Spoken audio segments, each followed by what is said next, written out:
Merci, Madame la Ministre. La parole est à Monsieur Sergio Coronado. Merci, Monsieur le Président. On a changé de question. On a changé de question, s'il vous plaît. S'il vous plaît. Merci, Monsieur le Président. Coronado.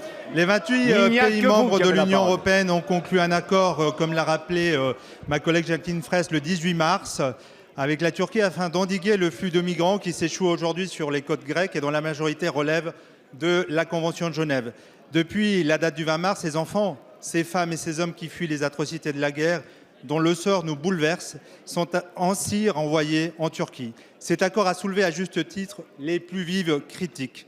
Le Haut Commissariat aux réfugiés a dénoncé la transformation des hotspots, centres d'accueil à l'origine, en centres de rétention et d'expulsion de personnes dont la plupart a besoin de protection.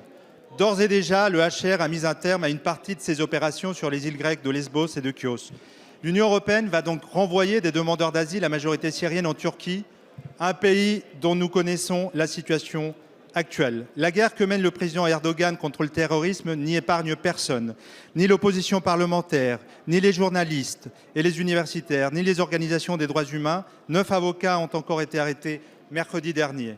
Disons-le clairement, la Turquie, moyennant finance, est invitée à se transformer en camp d'hébergement pour ceux qui fuient les tortures, les viols et la mort et dont l'Europe ne veut pas qu'il foule son sol. Répondant à une de mes questions lors de son audition aux commissions des lois, le défenseur des droits Jacques Toubon a appelé hier à s'interroger sérieusement sur la légalité internationale et européenne de cet accord. Conformément à la directive 2013, pour être considérée comme un pays sûr, la Turquie doit au moins ratifier la Convention de Genève sans aucune limitation géographique, ce qui n'est pas aujourd'hui le cas. En outre, ces réfugiés, une fois expulsés, n'ont aucune garantie de ne pas être refoulés vers un pays tiers où leur vie pourrait être en danger. Monsieur le ministre, alors que la politique régionale d'Ankara reste plus que contestable, que le gouvernement turc combat avec plus de détermination les Kurdes que Daesh, comment pouvez-vous, en notre nom, justifier un tel accord? À nos yeux, l'Europe se déshonore en l'appliquant. La parole est à Monsieur Matthias Fekl, secrétaire d'État chargé du commerce extérieur, de la promotion du tourisme et des Français de l'étranger.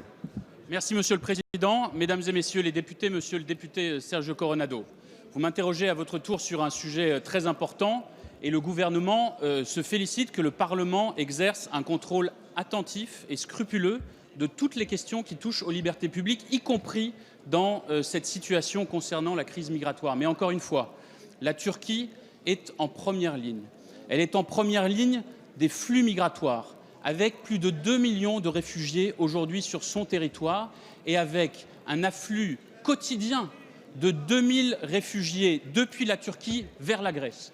Et avec un certain nombre de ces réfugiés qui se trouvent et en Grèce et en Turquie dans des situations indignes de toute personne humaine. Ça, c'est la réalité de la situation aujourd'hui.